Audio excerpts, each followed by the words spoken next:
Sir ये हमने इधर मेरा मोबाइल डेड हो गया, ठीक है मैं ले लूँगा आपसे।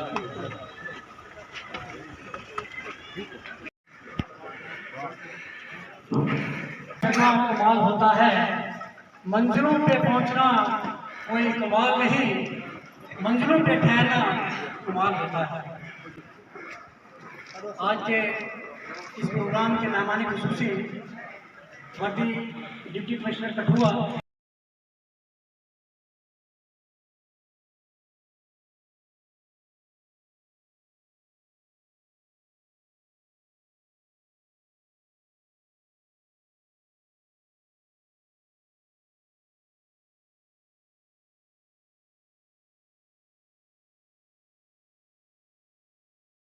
बहुत सारे हमारे यहाँ के मिनिस्टर एमएलए वगैरह भी रहे हैं, लेकिन जहाँ तक उनसे हो सकता था उन्होंने भी डेवलपमेंट की है, ऐसी कोई बात नहीं है। अब ये यंग भी हैं और हमें पूरा उम्मीद है कि जितने भी इन्होंने काम देखे और अच्छा रिस्पांस मिला हमें, और पूरी उम्मीद से हम कहते हैं कि मैं अपनी ओर से, अपनी पंचायत की ओर से, अपनी तहसील की ओर से मैं ये इनका वेलकम करता हूं और शुक्रगुजार हूं कि इन्होंने इस दूर दराज इलाके में आए। बाकी जो डिमांड्स हमारी थी लवांग पंचायत की या लवांग नॉर्थ पंचायत की, तो डिटेलर हमारे सरपंच साहब ने यहाँ बोला, तो हम तो बोलते रहते हैं लेकिन हमारे लोग जो इसमें बैठे हुए हैं बहुत सारे स्पीकर्स हैं, तो वो भी बोलने का हक रखते हैं। इंशाल्लाह ये सुनेंगे, लेकिन वक्त थोड़ा कम है क्योंकि इन्होंने चांदल में भी प्रोग्राम रखा है, तो फिर खाना भी खाना है। अगर पेट्रोल ही नहीं हो तो गाड़ी कैसे चलेगी। तो बात ऐसे है कि सर बहुत सारा, और जो भी इनके स्टाफ है उन्होंने हमारी मदद की है, और हमारे यहाँ के एग्रीकल्चर के संजय जी और हमारे चीफ साहब और टूरिज़्म के आए हुए हमारे यहाँ मेहमान, आज इन्होंने खुद ही विज़िट की और यहाँ इन्होंने देखा कि कैसे यहाँ डेवलपमेंट हो सकती है।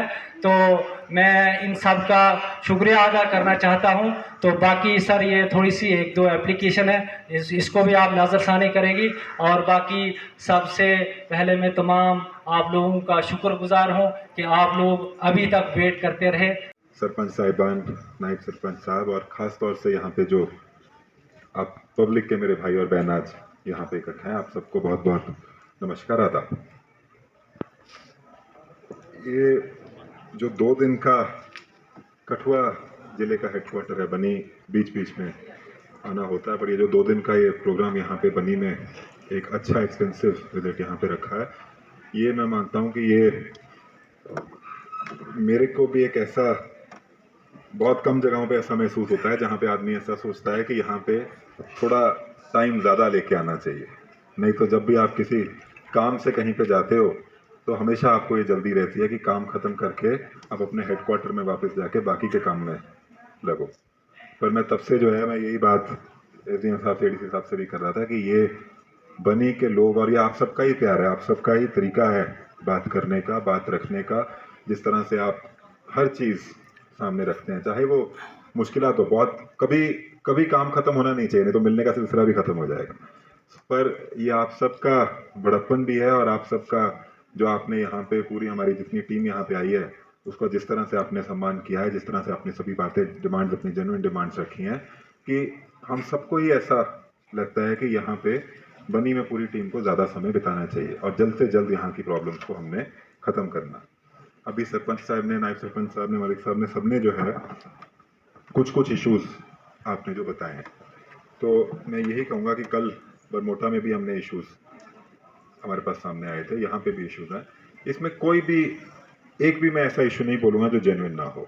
बहुत जगह पे ऐसा होता है कि कुछ इश्यूज़ ऐसे होते हैं जो बहुत लिमिटेड लोगों के फ़ायदे के लिए होते हैं। यहाँ पे इन 2 दिनों में जो भी इशू उठाए हैं वो बहुत ही जेन्युइन इश्यूज़ हैं जिनको हल करना ज़रूरी है, और उसका हल हम लोग आपके साथ मिलके, कुछ भी काम अकेले नहीं होता, आप लोगों के साथ मिलके इन इश्यूज़ को ज़रूर रिजॉल्व करेंगे। वो सारे इश्यूज़ जो हैं, कल बरमोटा का तो जो हमने डिस्कस किया था, वो शाम को हमारी पूरी टीम जो है साथ में बैठ के हमने उस पर ऑलरेडी डिसाइड किया है कि उसमें जो इश्यूज़ रिजॉल्व करने वाले थे उसमें से काफ़ी सारे इश्यूज़ में आज काम आगे भी बढ़ा है, और आप उसमें देखेंगे कि काम आगे बढ़ा। आज जो यहाँ पे आपने जो बातें रखी हैं, फिर से जो है इसको हम लोग बैठ के, इसमें से लवांग पंचायत एक बहुत ही इम्पोर्टेंट पंचायत है, इसमें कोई दो राय नहीं है।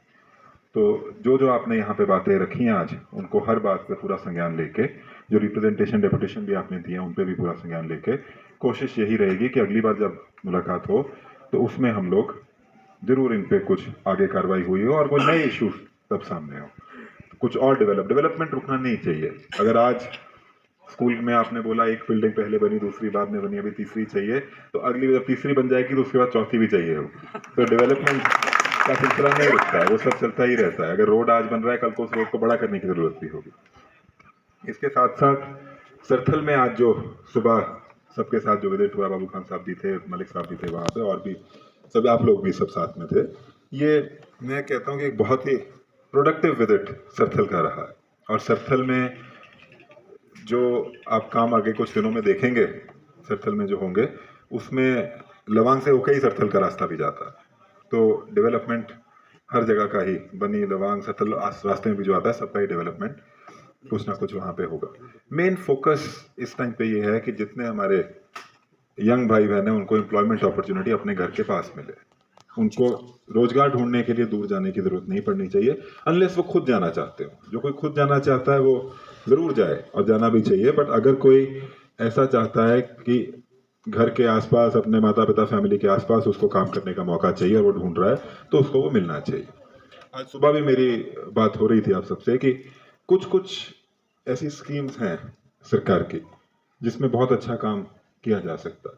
जैसे कि एक स्कीम आज सुबह बात हो रही थी, जो मत्स्य संपदा योजना है प्रधानमंत्री की, उसमें फिश का, मछली का हैचिंग यूनिट खोलने के लिए 50% सब्सिडी है। और बहुत ही मुझे ऐसा लगता है कि इस रीजन में आज ऐसा कोई हैचिंग यूनिट है नहीं, तो जो भी पहल करेगा वो एक नई शुरुआत करेगा।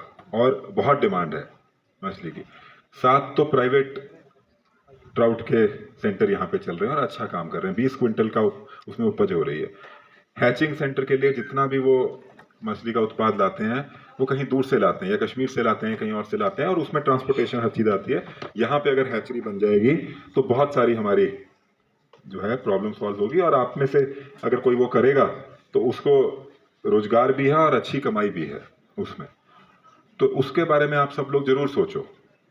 उसमें हम 2 से 3, मैंने आपको भी बोला है, कोई 2 से 3 यंग लोग जो उसको करना चाहते हैं, पूरा काम आपको उसमें कोई सोचने की जरूरत नहीं है। आप एक बार सिर्फ फॉर्म भरना है। अगर आप रुचि रखते, आपको है, मन है करने का, सिर्फ इंक्लिनेशन होना चाहिए, काम आप सीख जाओगे। इतना कोई मुश्किल काम नहीं है और इतना कोई महंगा काम भी नहीं है। बैंक से आपको जो लोन चाहिए वो आपको दिलवाने में प्रशासन मदद करेगा।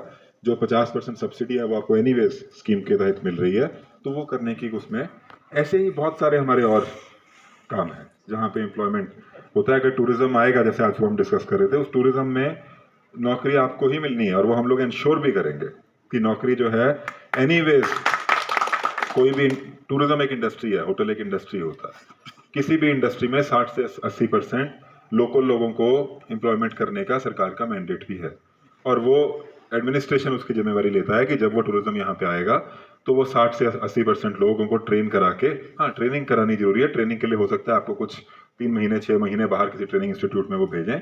जब आप ट्रेन होके आ जाएंगे तो 60 से 80% लोगों को, आप लोगों को ही रोजगार देनी है, तभी वो काम चलेगा और तभी जो है हमारा जो है एक जनरल स्तर जो है काम का आगे बढ़ेगा। मैं ज़्यादा ना बोलता, आगे भी बहुत सारे प्रोग्राम है। ये है कि आपकी एक एक बात जो है वो कीमती है, एक एक बात को पूरी टीम ने सुना है और उस पर हम लोग जो भी कार्रवाई जल्द से जल्द हो सकती है वो करने का मैं आपको आश्वासन देता हूँ। आप रेगुलरली